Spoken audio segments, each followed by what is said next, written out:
menakutkan dalam hidup Anda? Apa ketakutan terbesar Anda sampai hari ini yang kemudian membatasi Anda untuk mencapai sebuah kesuksesan pribadi Anda yang hakiki?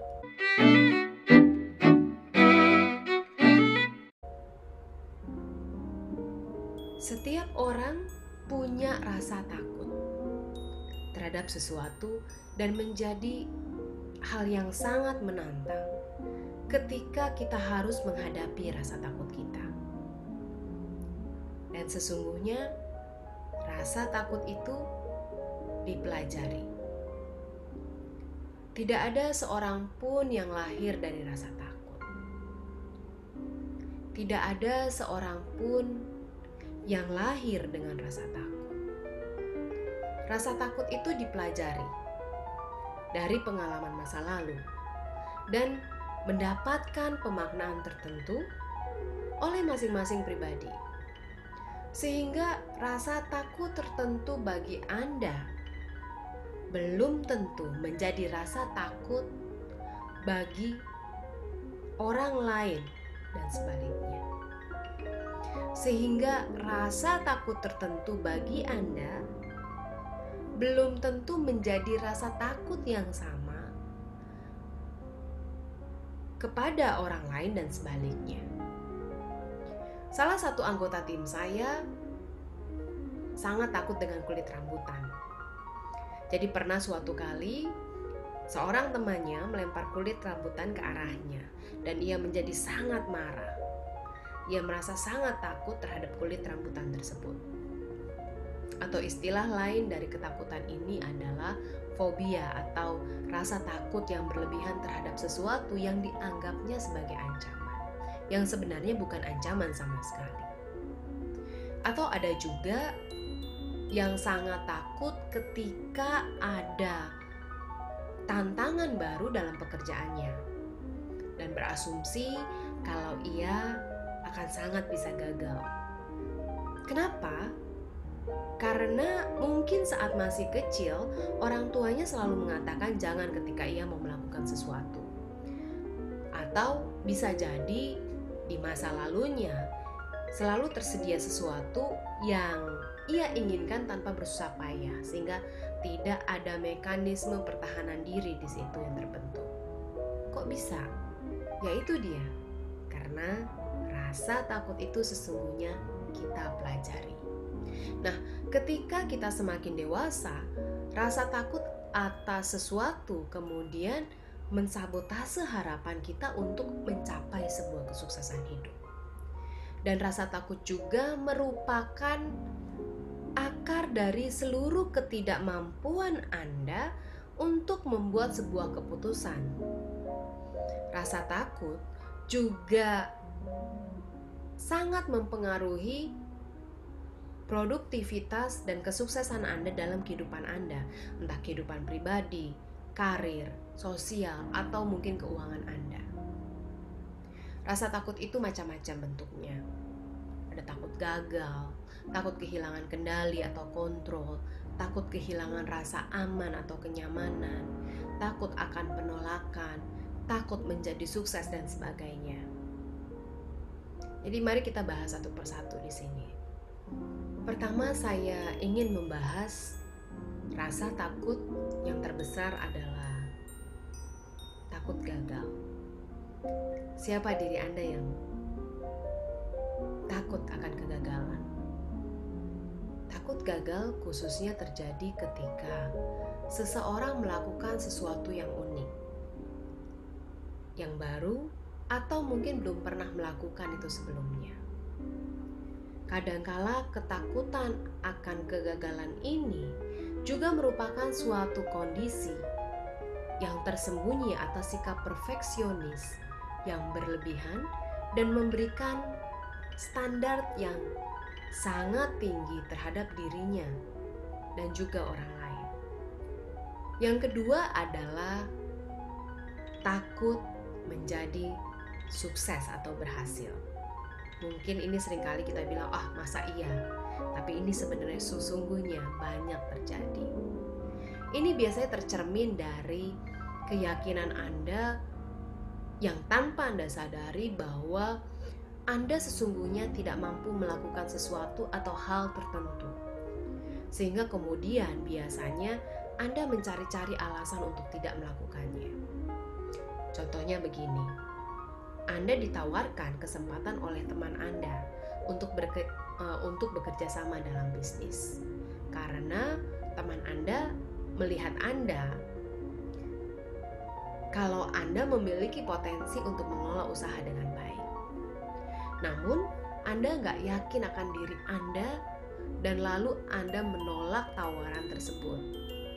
Alih-alih menerima kesempatan itu, Anda menolaknya dengan alasan kalau Anda belum punya pengalaman untuk melakukannya atau belum pernah punya pengalaman sebelumnya dalam mengelola usaha. Dan ini juga seringkali banyak terjadi di perusahaan, di mana mungkin atasan Anda atau seseorang, rekan kerja Anda, meminta Anda untuk melakukan sesuatu yang di luar pengalaman Anda, pengalaman kerja Anda. Karena atasan Anda melihat etos kerja Anda yang luar biasa, sehingga dia yakin bahwa Anda pasti mampu melakukannya. Lalu Anda menolaknya dengan halus dan kemudian meminta rekan kerja Anda yang Anda anggap mampu untuk melakukannya. Padahal ini bisa menjadi kesempatan Anda untuk mengepakkan sayap Anda menjadi pribadi yang jauh lebih optimal, yang berkompeten, dan mungkin malah meningkatkan jenjang karir Anda menjadi lebih cepat. Pernah nggak Anda mengalami ini? Lalu takut kehilangan kendali atau kontrol terhadap orang lain. Rasa takut ini biasanya tercermin dalam sikap dan perilakunya yang sangat menuntut orang lain untuk melakukan apa yang ia katakan, menutup diskusi, ataupun juga mungkin tidak mendengarkan pandangan atau pendapat atau ide orang lain. Atau mungkin juga bisa jadi bersikap sangat posesif, entah terhadap tim kerjanya di perusahaan atau mungkin terhadap pasangannya di rumah.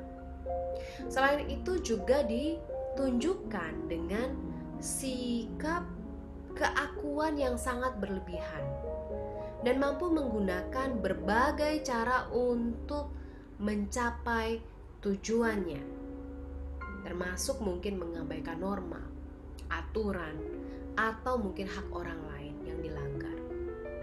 Rasa takut yang keempat adalah takut terhadap penolakan orang lain. Ini banyak terjadi, nggak hanya di pekerjaan, tapi juga dalam hal berhubungan dengan pasangan.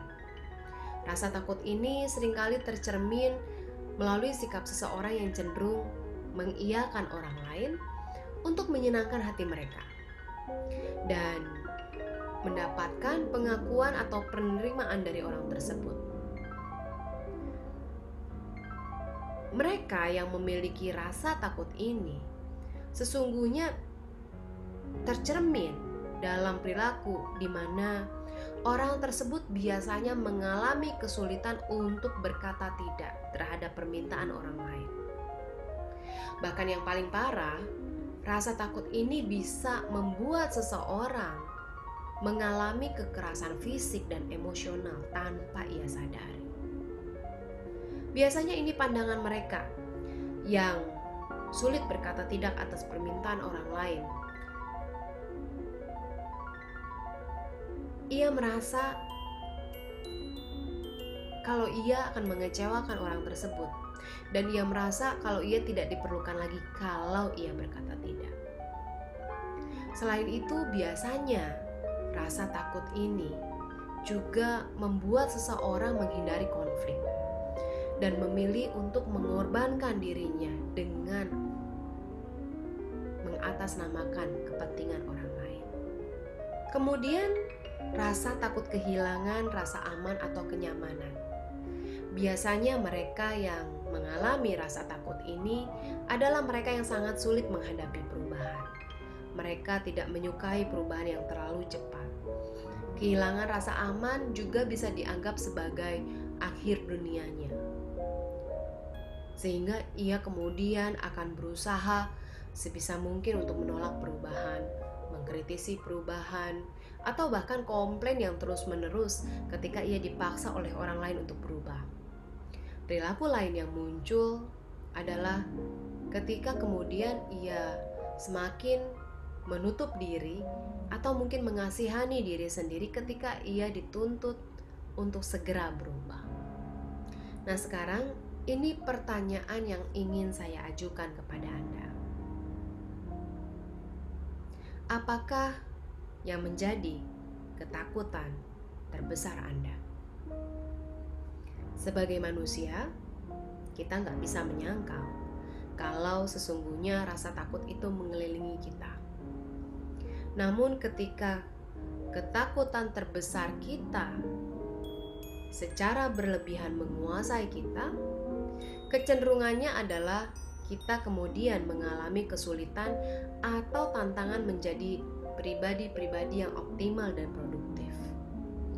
Ketakutan terbesar kita yang menguasai kita sesungguhnya akan kemudian membuat kita fokus kepada isu atau masalah atau masa lalu dibandingkan dengan solusi dan kesempatan yang bisa Anda raih saat ini untuk meningkatkan diri Anda yang menjadi manusia sejatinya. Dan ketakutan terbesar Anda akan sangat tercermin pada perilaku Anda. Entah ketika Anda menjalankan profesi Anda, membangun hubungan, atau cara Anda memandang diri Anda sendiri dan orang lain. Ketakutan yang menguasai kita juga akan semakin lama apabila dipelihara akan menjadikan Anda manusia atau pribadi yang tidak bebas untuk menggali kemungkinan, termasuk juga bebas dalam berpikir dan merasakan. Alih-alih Anda menjadi kreatif, ketakutan membuat Anda kemudian membatasi proses kerja otak Anda yang sesungguhnya luar biasa untuk mengeluarkan personal mastery Anda yang mungkin tidak dimiliki oleh orang lain. Maka satu-satunya cara bagi kita untuk menjadi pribadi yang bebas dan optimal adalah bagaimana kemudian kita mampu mengelola ketakutan terbesar kita. Jadi apa yang dapat kita lakukan supaya ketakutan terbesar kita tidak lantas menguasai atau mendominasi kehidupan kita? Pertama-tama adalah kenali diri Anda yang seutuhnya. Jujur kepada diri sendiri jauh lebih sulit daripada jujur kepada orang lain. Mengakui kesalahan kepada diri sendiri jauh-jauh lebih sulit daripada mengakuinya kepada Sang Khalik dalam doa-doa Anda. Kenapa? Karena kita pada dasarnya cenderung jauh lebih cepat, jauh lebih mudah menghakimi dan menghukum diri kita sendiri. Dan kita sendiri yang paling sulit memaafkan diri kita atas kesalahan dan kegagalan masa lalu kita atau pengalaman yang tidak menyenangkan di masa lalu kita daripada orang lain, daripada terhadap orang lain. Diri kita yang seutuhnya nggak lepas dari pengalaman masa lalu, entah pengalaman menyenangkan atau bahkan pengalaman yang sangat menyakitkan. Ini salah satu aspek yang paling kritikal yang mungkin mempengaruhi dan sangat mungkin mempengaruhi kehidupan seperti apa Anda sekarang. Juga hal ini tidak terlepas pada bagaimana cara Anda memaknai apa yang Anda alami. Mengenal diri sendiri adalah mengenali siapa kita yang sesungguhnya. Apa yang menjadi kekuatan terbesar kita, apa yang menjadi kekurangan kita atau area pengembangan yang membatasi kita untuk menjadi pribadi yang optimal. Termasuk di dalamnya adalah bagaimana cara Anda memproses informasi atau pengalaman, seperti apa Anda memberikan makna atas pengalaman Anda, dan respon Anda selanjutnya terhadap pengalaman Anda tersebut. Hal ini juga termasuk pada bagaimana cara Anda mengambil keputusan, apa yang menjadi nilai-nilai terpenting Anda dalam kehidupan Anda, dan bagaimana Anda memaknai hidup Anda secara utuh. Mengenal diri sendiri adalah kesadaran diri pribadi bahwa sesungguhnya meski mungkin kita bisa terlihat sama dengan orang lain, namun sesungguhnya kita berbeda dan memiliki potensi yang luar biasa untuk menjadi pribadi-pribadi yang optimal dan berkepenuhan. Langkah kedua adalah akui ketakutan terbesar Anda. Menyangkali rasa takut Anda akan membuat fungsi otak Anda menyadari adanya bahaya, dan kemudian menghindarinya akan mengajarkan otak Anda untuk menjadi jauh lebih takut atau khawatir. Lalu selanjutnya adalah terima kondisi tersebut sebagai bagian yang tidak terlepaskan dari diri Anda sebagai pribadi yang seutuhnya. Berusaha menjadi orang lain atau orang tertentu atau label tertentu tidak akan benar-benar membuat Anda menjadi pribadi yang optimal. Bahkan ini akan terjadi sebaliknya. Dan ketika Anda menerima kondisi itu, maka kemudian bersyukurlah.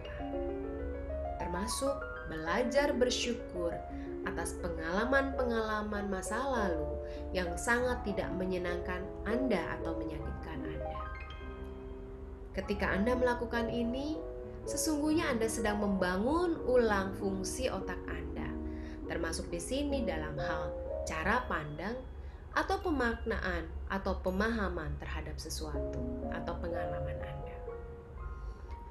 Kemudian hadapi ketakutan Anda. Saat ketakutan terbesar Anda adalah takut ditolak, hadapi kenyataan bahwa kita tidak mampu menyenangkan semua orang. Bahkan ketika kita pikir kita telah menyenangkan orang lain dan berusaha terbaik untuk menyenangkan hatinya, mungkin itu bukan menjadi standar yang sama bagi orang tersebut. Satu hal yang harus kita tanamkan dalam pikiran kita adalah kita tidak mampu memenuhi semua keinginan orang lain yang sesungguhnya, yang tidak bisa kita kendalikan. Tetapi Anda bisa mengendalikan harapan dan keinginan Anda. Saat ketakutan terbesar Anda adalah kehilangan kontrol atau kendali, maka hadapi bahwa Anda nggak bisa senantiasa mengendalikan orang lain, terutama mengendalikan kehidupan mereka. Anda tidak bisa mengendalikan tim Anda dalam hal apa yang mereka pikirkan dan rasakan tentang Anda atau apa yang mereka alami. Anda nggak bisa mengendalikan pasangan Anda dan berharap ia senantiasa melakukan apa yang Anda inginkan. Hadapi kenyataan bahwa posisi atau kedudukan suatu saat bisa dengan cepat berubah. Hadapi kenyataan bahwa suatu saat kendali Anda sudah tidak lagi di tangan Anda. Hadapi kenyataan bahwa Anda tidak bisa senantiasa ikut campur tangan terhadap kehidupan orang lain dan keputusan yang dibuat oleh orang lain. Ketika ketakutan terbesar Anda adalah takut kehilangan rasa aman atau kenyamanan, maka hadapi bahwa situasi tidak selalu sesuai dengan bayangan Anda, dan bahwa setiap waktu selalu bisa terjadi kondisi yang terjadi di luar kendali Anda. Bahwa seringkali kita harus berani keluar dari zona nyaman dari kondisi kita sekarang, menghadapi sesuatu atau situasi yang baru dengan hati yang besar dan lapang. dan kemudian melanjutkan perjalanan kehidupan Anda untuk menjadi pribadi yang optimal dan berkarakter.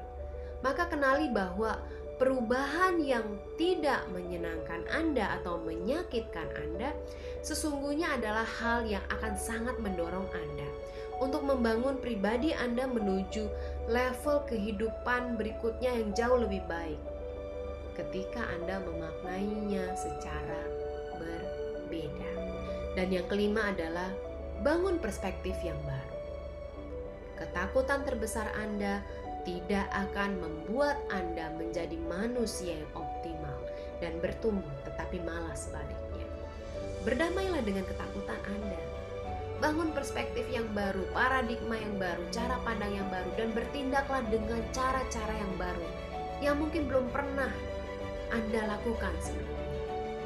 Dan terakhir, pahami, bukan ketakutan yang bisa menyentuh atau mengubah kehidupan Anda, tetapi bagaimana cara Anda kemudian memberikan pemaknaan dan respon